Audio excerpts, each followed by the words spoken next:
जेव्हा मोशे या महान सेवकाचा पृथ्वीवरील प्रवास संपला, तेव्हा इस्रायल लोकांच्या मनात एक प्रश्न होता, आता पुढे कोण? कारण मोशे फक्त नेता नव्हता, तो देवाचा आवाज होता, आशेचा आधार होता आणि संकटात उभा राहणारा विश्वासाचा स्तंभ होता. पण देव कधीही आपल्या लोकांना अनाथ सोडत नाही. त्या काळोख्या शांततेत देवानं एका नम्र पण धैर्यवान पुरुषाला पुढे बोलावलं. त्याचं नाव होतं यहोशुवा. यहोशुवा, जो मोशेच्या सावलीत चालत होता, जो रणांगणात शूर होता पण देवासमोर नम्र होता, जो स्वतःचा गौरव नाही तर देवाची इच्छा पूर्ण करू इच्छित होता. आणि एक दिवस देवानं त्याला म्हटलं, माझा सेवक मोशे मेला आहे, आता तू उठ, या लोकांना त्या भूमीत घेऊन जा जी मी त्यांना देण्याचं वचन दिलं आहे. त्या शब्दांमध्ये फक्त जबाबदारी नव्हती, तर स्वर्गाची निवड होती. देवानं यहोशुवाला पुन्हा पुन्हा सांगितलं, धीर धर, भिवू नकोस, कारण मी तुझ्याबरोबर आहे. आणि त्या दिवसापासून यहोशुवा फक्त मोशेचा सहकारी राहिला नाही, तो इस्रायलचा नेता बनला. पुढे त्यांच्यासमोर उभा होता यार्देन नदीचा प्रचंड प्रवाह. पाणी वेगानं वाहत होतं, मार्ग बंद दिसत होता. लोकांच्या डोळ्यात प्रश्न होते, आता आपण कसं जाणार? पण जेव्हा देव मार्ग बनवतो, तेव्हा समुद्र आणि नद्या सुद्धा त्याच्या आज्ञेत वागतात. यहोशुवानं याजकांना सांगितलं, कराराचा कोश उचला आणि नदीत पाऊल टाका. कल्पना करा, पूर आलेली नदी आणि देवाच्या शब्दावर ठेवलेलं पहिलं पाऊल. ते पाऊल विश्वासाचं होतं. आणि ज्या क्षणी याजकांचे पाय पाण्यात उतरले, त्या क्षणी चमत्कार घडला. वाहणारं पाणी थांबलं, नदीचे प्रवाह उभे राहिले आणि मध्ये कोरडा मार्ग तयार झाला. इस्रायल लोक आश्चर्यानं पाहत होते.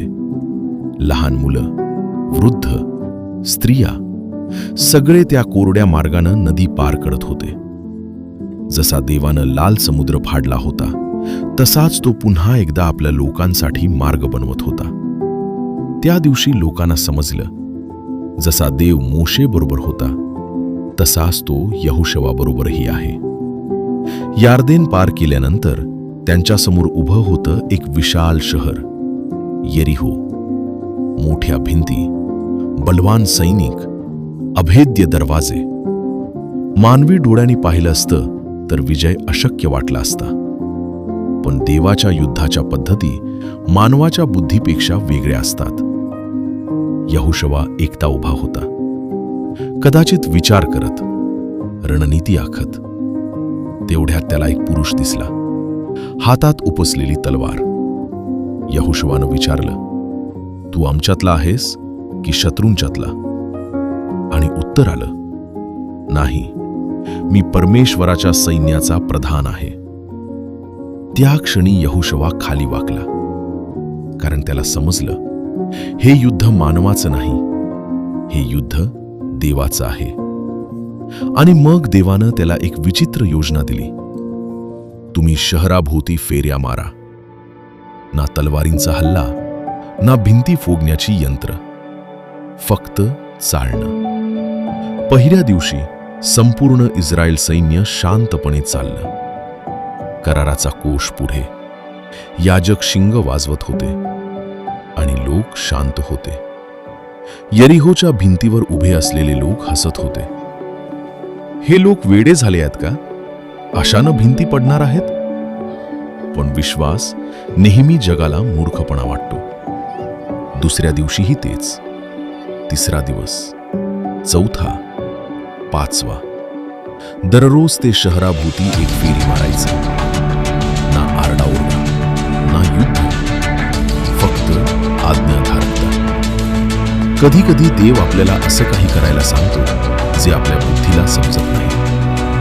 पण चमत्कार समजुतीला नाही, तर विश्वासानं मिळतात. 6वा दिवस संपला. कदाचित काही सैनिक थकले असतील, काहींना प्रश्न पडले असतील, हे खरंच काम करेल का?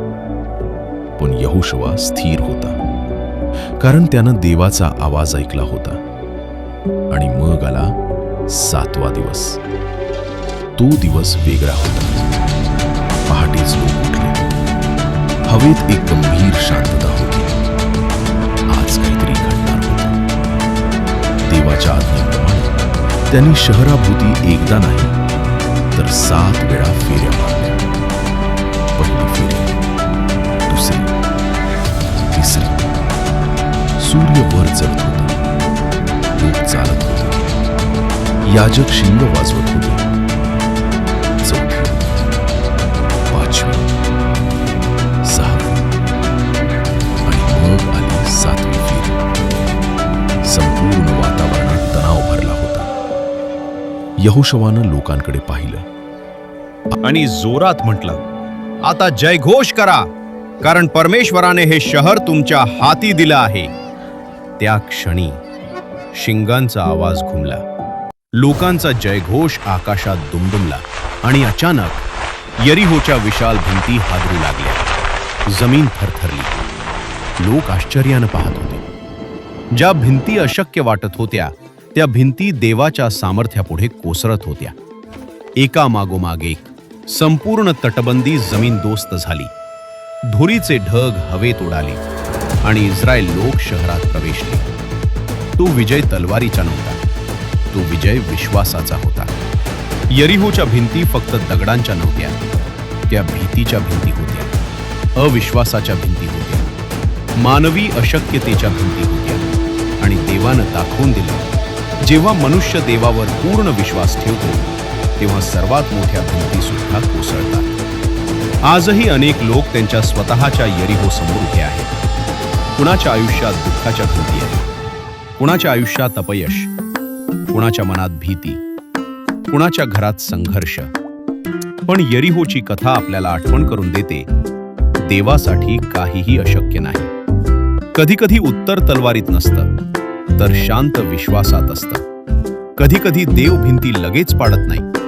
तो आधी आपला विश्वास मजबूत करतो. कारण 7 दिवसांच्या फेऱ्यांमध्ये देव फक्त भिंती पाडत नव्हता, तो आपल्या लोकांना शिकवत होता, विश्वास ठेवा, मी लढतय. आणि जेव्हा योग्य वेळ आली, भिंती स्वतःहून कोसळल्या. म्हणून जर आज तुमच्या जीवनात एखादं यरीहो उभं असेल तर हार मानू नका. कदाचित तुम्ही अजून 6व्या फेरीत आहात, पण 7वी फेरी जवळ आलीये. देव अजूनही मार्ग बनवतो, नद्या थांबवतो आणि भिंती कोसळवतो. कारण तोच काल, आज आणि सदा सर्व काळ एकसारखा आहे.